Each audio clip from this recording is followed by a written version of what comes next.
Je vais vous parler de ChatGPT car je pense que c'est un sujet important pour tout le monde. Réussir à rédiger une dissertation qui respecte toutes ces contraintes en même temps est impossible. Eh bien, ChatGPT, il l'a écrite en environ 3 secondes. Accrochez-vous bien, mesdames et messieurs, parce que cela arrive dans le courant de l'année. Jordan Peterson est un psychologue clinicien canadien, auteur et professeur émérite de psychologie à l'Université de Toronto.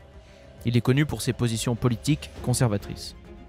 Dans cet extrait d'une conférence de The Democracy Fund, daté de décembre 2022, Peterson parle du potentiel disruptif de ChatGPT et de l'intelligence artificielle en général dans un futur proche. Si vous appréciez notre travail et désirez nous soutenir, n'oubliez pas de vous abonner et d'appuyer sur la cloche. Bienvenue sur Money Radar.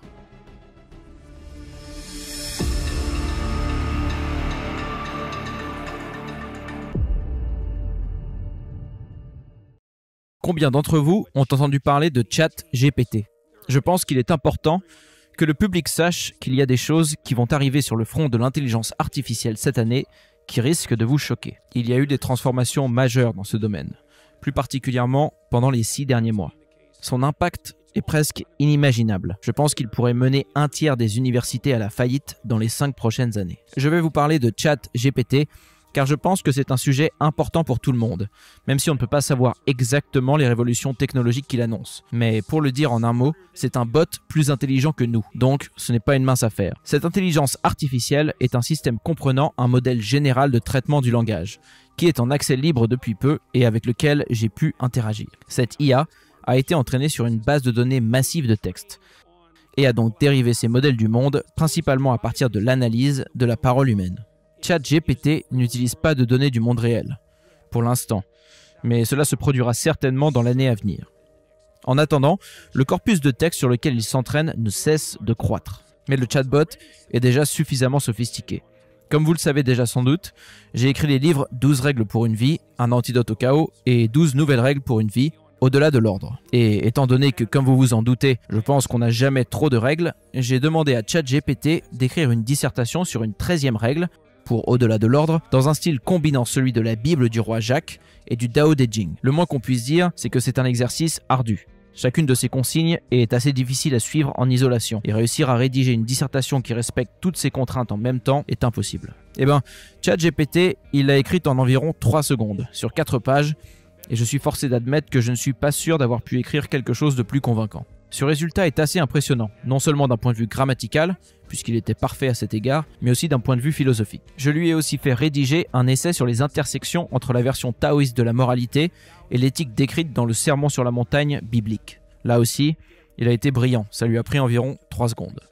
Un ingénieur en informatique a prétendu travailler pour Elon Musk et a demandé à ChatGPT de lui écrire 10 descriptions de choses qu'il aurait pu faire la semaine passée en tant qu'ingénieur chez Twitter pour être productif. Il lui a aussi demandé d'écrire le code informatique accompagnant chaque projet. Le programme l'a fait en 3 secondes et le code informatique fonctionne.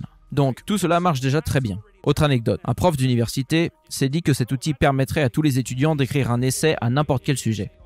Étant donné que ChatGPT obtient des scores de SAT similaires à ceux de l'étudiant moyen d'une université publique fonctionnant correctement. Administrer un tel test revient plus ou moins à évaluer le niveau d'intelligence, parce que le SAT est plus ou moins un test de QI. Le professeur a donné un sujet à ChatGPT et lui a demandé de rédiger un devoir dessus, puis lui a demandé de se noter lui-même. Après tout, si on peut automatiser les étudiants, on devrait aussi pouvoir automatiser les profs. Et donc, ChatGPT a produit une analyse complète de son propre devoir avec notes. Quelqu'un d'autre lui a demandé d'écrire le scénario et de décrire les personnages du prochain blockbuster hollywoodien à 900 millions de dollars. Et il l'a fait en 1 seconde, en décrivant tous les détails de l'intrigue. Puis, une autre personne a pris les descriptions des acteurs dans ce scénario et a utilisé une autre intelligence artificielle pour générer des images informatiques photoréalistes pour chaque acteur. Ça, c'est la réalité de l'intelligence artificielle aujourd'hui. Et je vais donc vous dire ce qui va se passer dans l'année qui vient. Nous avons déjà un modèle d'IA qui peut extraire un modèle du monde à partir de données linguistiques, qui est déjà plus intelligent que nous et qui nous dépassera largement dans 2 ans, ce à quoi on doit d'ailleurs se préparer. Mais il ne reste pour l'instant qu'un professeur de sciences humaines. Il ne teste pas ses connaissances linguistiques par rapport au monde réel, comme un scientifique le ferait. Un scientifique verbalise une hypothèse et la teste dans le monde réel pour voir si elle tient la route. Ainsi, les nouveaux systèmes d'IA seront capables d'extraire des modèles du monde lui-même, d'images de celui-ci par exemple, et de tester leur construction théorique directement et concrètement. Ils auront une approche scientifique et utiliseront des modèles plus avancés basés aussi bien sur le texte que l'image ou l'action humaine.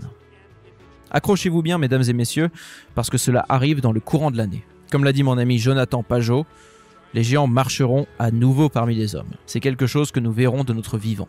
L'une des choses sur lesquelles Elon Musk travaille depuis un moment, ce sont ces systèmes distribués d'intelligence artificielle.